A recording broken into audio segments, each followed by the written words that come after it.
شہر کے علماء سے حل پوچھا، انہوں نے حل بتایا، تسلیم نہ کرنے کے لیے ذہن تیار تھا، اپنے شہر سے نکل گیا اور مدینے پہنچ گیا۔ جب مدینے پہنچا تو اس نے لوگوں سے کہا کہ یہاں پہ رسول کا کون سا بیٹا ہے؟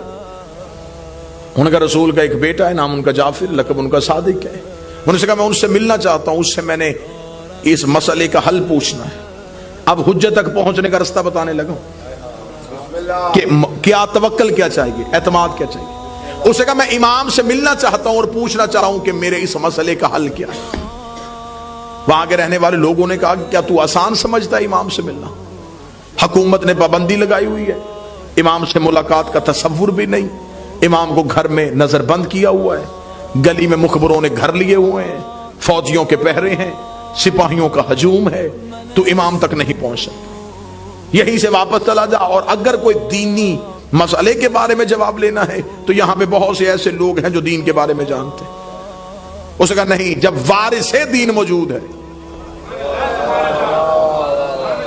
تو پھر میں کیوں کسی کے پاس جاؤں؟ انہوں نے کہا پھر تو ان سے تو نہیں مل سکتا، ان سے تو ملنے پہ پابندی ہے۔ میں واقعہ پڑھتا جاؤں گا اور آپ نے آج کے دور میں اسے دیکھتے چلے جانا، یہ کہاں کہاں نشانیاں دے گا۔ اس نے کہا جب امام موجود ہے تو میں کیوں پوچھوں، میں امام تک پہنچوں گا۔ انہوں نے کہا پھر تو امام سے تو نہیں مل سکتا کیونکہ ان سے ملنے پہ پابندی ہے۔ اس نے کہا پابندی بتا رہی ہے کہ یہ سچا ہے، اس لیے کہ جھوٹ پہ کبھی پابندی نہیں ہوتی، پابندی ہمیشہ حق پہ ہوتی، لہذا میں امام تک پہنچوں گا، ہر صورت پہنچوں گا۔ اب یہ جب بھی اس گلی میں داخل ہو، فوجی روکیں، سپاہی روکیں، خوف میں آ جائے، ڈر جائے، واپس آ جائے۔ ایک کتاب میں روایت ہے 1 ماہ، ایک میں روایت ہے 3 ماہ تک مدینے کے پاہلا، ایک سوال کے جواب کے لیے امام کے شہر میں موجود، مسلسل مدینے میں پھرتا رہا، صرف ایک ہی مقصد، امام سے ملاقات ہو جائے، امام سے ملاقات ہو جائے، امام سے ملاقات، اور امام موجود ہیں اور ملاقات نہیں ہوئی۔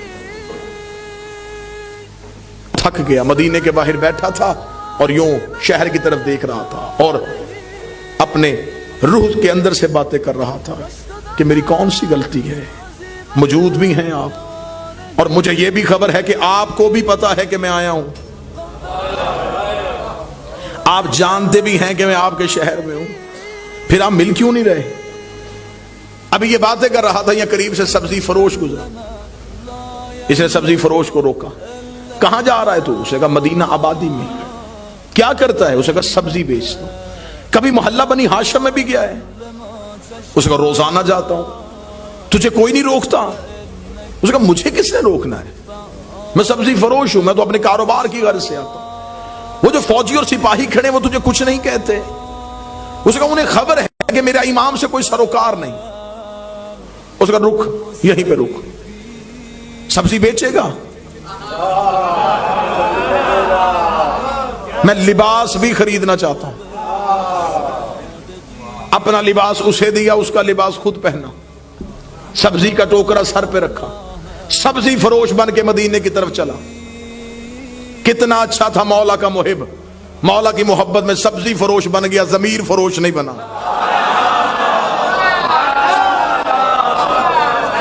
جھکا نہیں کسی کیا، سبزی فروش بن کے مدینے میں داخل ہوا۔ مدینہ گلیوں سے گزرتا گزرتا گزرتا محلہ بنی ہاشم کے قریب پہنچ گیا۔ اب سائل اپنی منزل کے قریب جا رہا ہے، پیاسا چشمے کی طرف بڑھ رہا ہے، شدت طلب تیز ہو چکی ہے، دل کی دھڑکنیں قابو میں نہیں رہ رہی۔ جس محلے کو حسرت سے دیکھتا تھا اب اس گلی میں داخل ہونے لگا ہے۔ جو ہی داخل ہوا فوجیوں نے رستہ روکا، ایک ہی آواز ہے یہ تو وہی سبزی فروش ہے جو روز آتا ہے۔ رستہ کھل گیا، گلی میں داخل ہو گیا۔ اب دل کی دھڑکن کانوں میں سنائی دے رہی تھی، اپنے ہی پاؤں خود سے ہی اٹھائے نہیں جا رہے تھے۔ مدت سے جس کی تلاش میں تھا وہ منزل اب آنکھوں کے سامنے تھی۔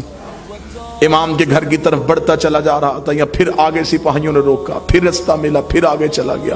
جو ہی امام کی حویلی کے سامنے سے گزرنے لگا اب بے ساختہ آنکھوں سے آنسو آ گئے، اور دل کی دھڑکن سے ایک آواز، لب نہیں ہلے، متحرک نہیں ہوئے لب، دل کے دھڑکنوں سے وہ زبان جو دل کی ہے، جو لہجہ دل کا ہے، جو نیتوں کی زبان ہے وہ بولی، اور دل سے بول کے کہنے لگا یہاں تک تو میں آ گیا، اب تو بھی تو کرم کر دینا، اب یہاں سے آگے تو بھی تو بلا لے۔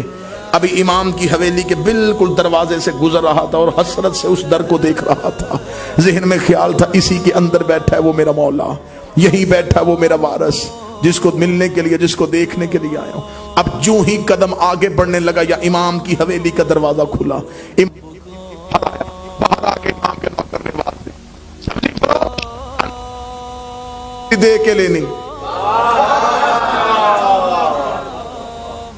نوکر کی آواز آئی, سبزی فروش اندر آ. آج مولا نے سبزی دے کے لینی. خوش ہوا, جلدی سے مرا. سپاہی آگے آگے کھڑے, کدھر؟ اس نے کہا یہ غلام کہہ رہا ہے اس کی آقا نے بتا. اس نے کہا تجھے خبر ہے اندر کون ہے؟ نہیں, اندر تو شیعوں کے امام ہیں, حکومت نے پابندی لگائی ہے کوئی ان سے ملاقات نہیں کرے گا. اس نے کہا میں ملاقات کے لیے نہیں, میں تو کاروبار کی غرض سے. سپاہیوں نے کہا ہم تمہارے ساتھ جائیں گے. دو سپاہی پھر ساتھ چلے, دل کی دھڑکن پھر قابو سے چلی گئی. مدت کے بعد وہ منزل آئی, لیکن اب کیا ہوگا؟ امام کے صحن میں جا کے بیٹھ گیا. اب نظریں ہیں دروازے کی طرف. کتنا خوش نصیب تھا وارث کے صحن میں بیٹھا تھا.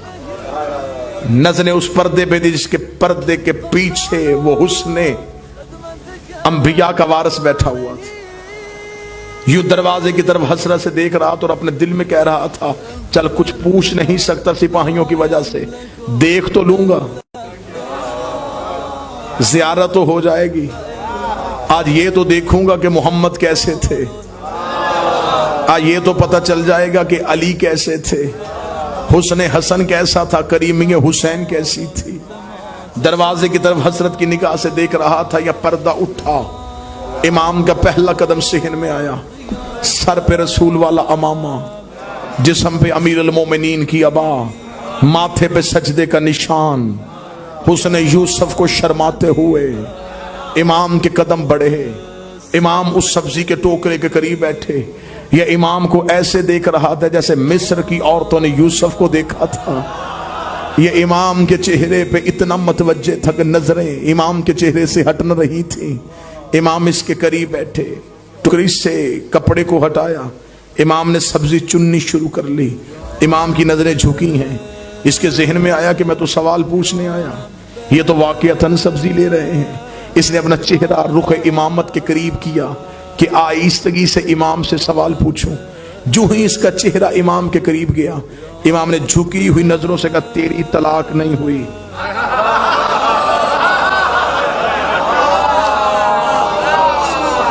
اس نے کہا مولا میں نے سوال پوچھا تو نہیں. فرمایا ہم سوالات کے محتاج نہیں ہوتے. اب جو سر پہ سپاہی کھڑے ہیں وہ سمجھ رہے ہیں کہ سبزی کا سودا ہو رہا ہے, انہیں نہیں پتا کہ دین پہنچایا جا رہا. اب کاش وقت ہوتا امام قرآن کی آیات بتاتے, احادیث دیتے. اس نے آہستگی سے کہا, اس نے کہا مولا واپس جاؤں گا, میرے شہر کے لوگ بڑے ظالم ہیں, وہ کہیں گے صرف اتنا پوچھ کے آ گیا کہ نہیں ہوئی, کوئی ایک دلیل تو مجھے دے دیں جو جا کے میں دے سکوں, جا کے جواب بتا سکوں.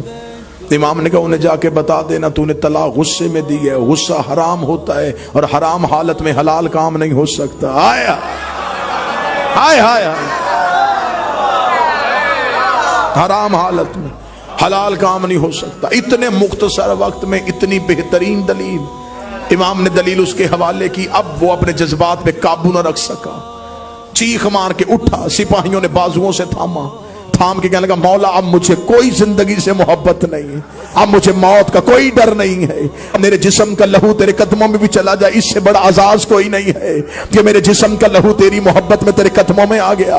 یہ کہتے ہوئے سپاہی اسے گھسیٹ کے دروازے کی طرف لے کے جا رہے تھے اور یہ مسلسل امام کا چہرہ دیکھتا جا رہا تھا. اور روتے ہوئے اس نے دروازے پہ جا کے ایک ہی سوال کیا. اس نے کہا ایک سوال کا جواب اتنا دے دیجئے کہ 3 مہینے ہو گئے مجھے مدینے کی گلیوں میں پھرتے ہوئے, روز سوچتا تھا کہ آج گھر چلا جاؤں, آج گھر چلا جاؤں, آج گھر چلا جاؤں. کون سی چیز ہے جو مجھے جانے نہیں دیتی تھی؟